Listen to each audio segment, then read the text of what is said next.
Eu estava conduzindo a partir da residência do meu amigo em direção à minha casa.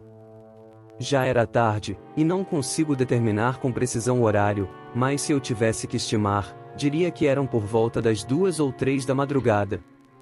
Eu estava a cerca de 20 minutos de distância de casa. A chuva intensa e a falta de iluminação na rua dificultavam minha visão, então eu dirigia com cuidado e em baixa velocidade. Após aproximadamente 5 minutos de trajeto, parei em um semáforo vermelho. O sinal estava fechado para mim, mas havia um carro do outro lado, um veículo azul. O sinal estava verde para ele, no entanto, ele estava parado, ocupando parcialmente o cruzamento. Os faróis do carro estavam totalmente acesos, mas mesmo assim ele não se movia e permanecia ali, imóvel, mesmo com o sinal aberto. Não consegui identificar se havia algum problema ou se talvez o motorista tivesse adormecido. No momento em que o sinal abriu, pressionei levemente o acelerador e segui em frente, passando lentamente ao lado daquele veículo. Enquanto caminhava ao lado, tentei discretamente espiar através das janelas do veículo em questão. No entanto, a chuva prejudicou minha visão. Após passar pelo carro, alguns segundos depois, ele acelerou, virou e passou a me seguir. Fiquei desconfiado, pois, afinal de contas, o carro não parecia estar com defeito. Fixei meu olhar no espelho retrovisor, não me considerando uma pessoa paranoica, mas a situação parecia altamente suspeita. Passado um minuto, a luz do veículo atrás de mim começou a se intensificar no espelho. Estava se aproximando cada vez mais, ao ponto de parecer que o carro estava a poucos metros da parte traseira do meu veículo. Levando em consideração que a rua estava molhada e perigosa, isso me deixou extremamente desconfortável. Eu deixei de fixar meu olhar no reflexo do espelho e direcionei minha visão para a frente. Foi então que testemunhei uma luz avermelhada surgir no painel do veículo. Tratava-se de um indicador de alerta, indicando que o pneu estava desprovido de ar. Aquela advertência de pneu vazio me pareceu extremamente peculiar naquela circunstância. Voltei meu olhar para o retrovisor e percebi que o carro ainda me seguia, aproximando-se tanto que o brilho intenso dos faróis dificultava a visão do próprio automóvel. Eu estava apenas a 5 minutos de distância de minha residência quando uma outra luz vermelha se acendeu no painel do meu carro, pneu furado.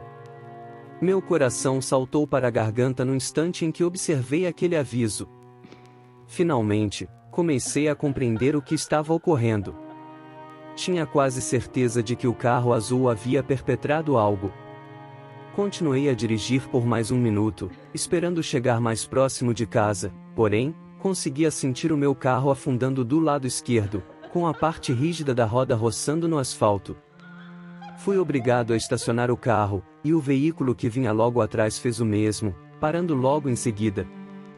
Assim que parei, deveria ter acionado imediatamente as autoridades, mas minha preocupação e concentração estavam totalmente voltadas para o veículo à minha frente, e não pensei nisso no momento.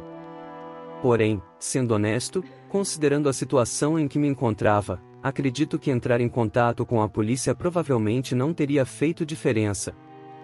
Quando aquele carro parou, 3 indivíduos saíram, abrindo 3 portas. Eu tive apenas alguns segundos para me preparar e reagir, mas me senti paralisado e sem esperança. 2 homens se aproximaram do meu carro pelo meu lado, enquanto um terceiro se posicionou no outro lado. Um deles veio diretamente à minha janela, apontando uma arma para mim e exigindo que eu a abrisse. Tudo aconteceu tão rapidamente que fiquei atordoado. Comecei a abrir a porta do carro, mas o homem que estava atrás do veículo a atingiu com um objeto, quebrando-a por completo. Ele introduziu a mão através da janela e desbloqueou a porta traseira. Os 3 indivíduos continuavam a vociferar, dirigindo seus gritos a mim e entre si.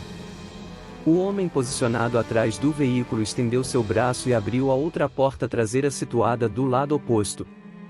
Em seguida, aproximou sua mão em minha direção, destravando minha porta. Eu permaneci imóvel e ergui minhas mãos, buscando demonstrar que não ofereceria resistência. Eu estava ciente de que não havia meio de escapar daquela situação, mesmo se eu estivesse armado. Assim que minha porta foi aberta, o indivíduo armado me arrancou do carro com violência e me lançou com força ao chão. Aconteceu então algo extraordinário. Enquanto eu jazia no pavimento chuvoso, minha mente se fixou na peculiaridade de como o asfalto estava frio e molhado.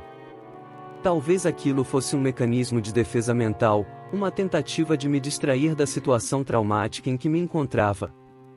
Pouco tempo havia se passado desde o momento em que fui arremessado ao solo.